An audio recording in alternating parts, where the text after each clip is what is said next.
Hoje é 29 de agosto de 2019, quinta-feira. São 10 horas e 20 minutos, talvez. A Folha de São Paulo inaugura a manhã deste criminalista com uma foto linda dessas jovens. 4 mulheres homossexuais de diferentes cidades retratam suas gerações e o presente.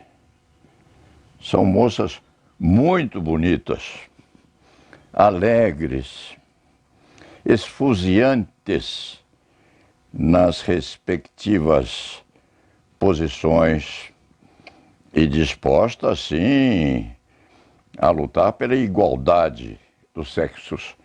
E tem o apoio do universo inteiro, do Brasil e dos brasileiros, homens, machos, ditos machos, que se adaptam às circunstâncias.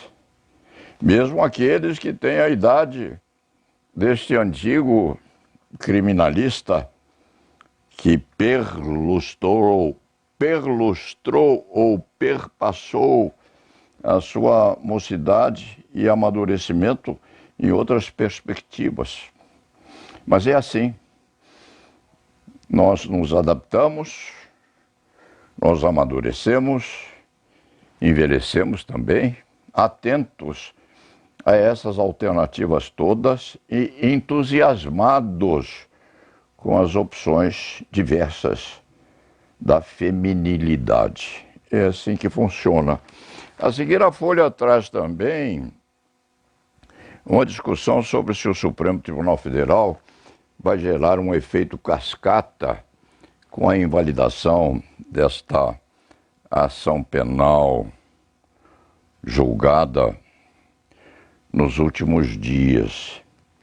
É evidente que a decisão do antigo juiz Moro estaria sujeita à invalidação, porque mesmo a prepotência do Poder Judiciário ao tempo não poderia viger eternamente. Alguém ou alguns juízes, principalmente da Suprema Corte, haveria de perceber que a defesa não pode ser conturbada, invalidada e envilecida, como o foi até o momento. E se disser que o Ministério Público tem receio de efeito cascata, cada caso é um caso, cada hipótese é uma hipótese. E se houver efeito cascata, pague aquele que pecou. Pague o juiz que desprezou a atividade defensiva e pague o Ministério Público pela determinação de levar como se fosse o Senhor dos Anéis. Isso vai determinar, sim, consequências muito sérias, porque se há de discutir se houve prejuízo ou não houve em uma ou outra ação penal, se a defesa se conformou, se não se conformou, se o prejuízo eventual estaria sanado com o silêncio da parte defensora. São aquelas manobras clássicas, existentes inclusive na teoria dogmática do processo penal. Nós tivemos durante muito tempo submetidos à ditadura do Poder Judiciário de primeiro grau, hoje rebatida no antigo juiz, hoje ministro da Justiça. É assim que o Supremo Tribunal Federal funciona. E está funcionando, diga-se de passagem, muito bem, enfrentando, inclusive os ares rarefeitos da autocrática movimentação de parte do Poder Judiciário brasileiro, tocante, inclusive, ao julgamento do Supremo Tribunal Federal, que deu aso a essas modificações todas e a essas notícias relevantes na Folha de São Paulo, inclusive no jornal O Estadão, lamente-se apenas que o advogado participe desse tipo de julgamento, levando à invalidação da ação penal em jogo.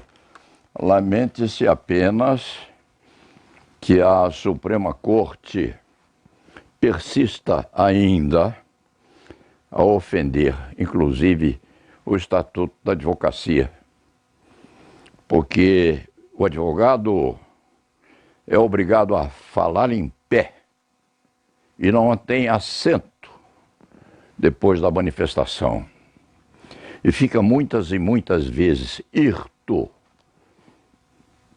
erecto, precisando sentar-se, precisando descansar, e não tendo onde, nem como, e se dirá, sente-se na primeira fila.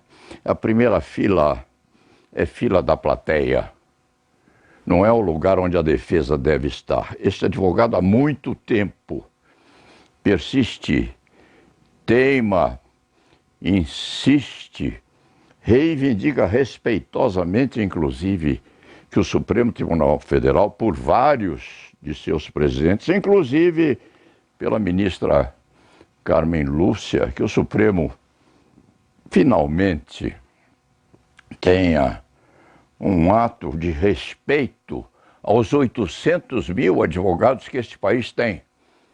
São 800 mil advogados, gerados, sim, pela incúria, pela imprudência, pela torpeza de muitos ministros que pontificaram no Ministério da Educação e que estão, quiçá, os remanescentes, teimando agora com a implantação de faculdade de direito online.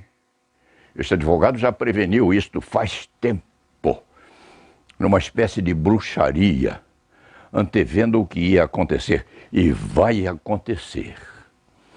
Se este jovem presidente do Conselho Federal da Ordem não atentar para o cúmulo do desvario existente no Ministério da Educação e persistindo que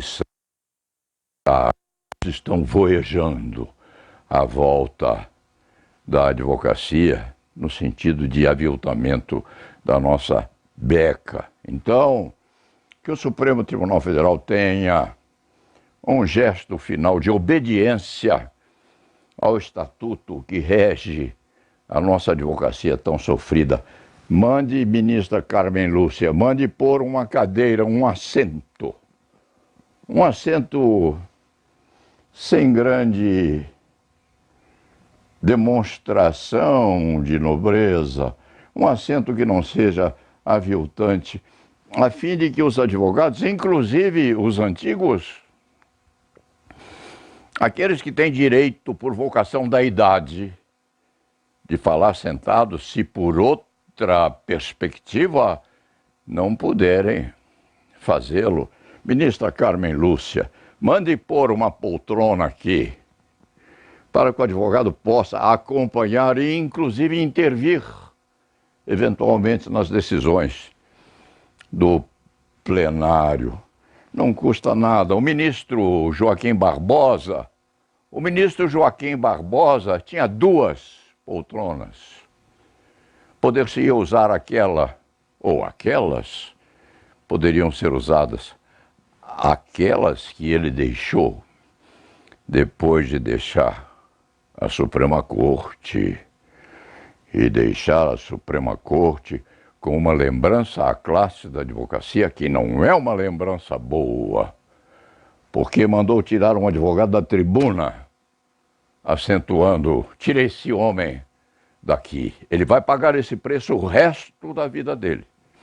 E enquanto advogado for, e mesmo depois de deixar de sê-lo, parando de advogar, porque parece que ele tem a carteira de advogado fornecida pela ordem e nós a fornecemos sim, embora entristecidos pelo período em que o nosso, hoje, colega passou na Suprema Corte. Então, ministra, mande pôr um assento, uma cadeira.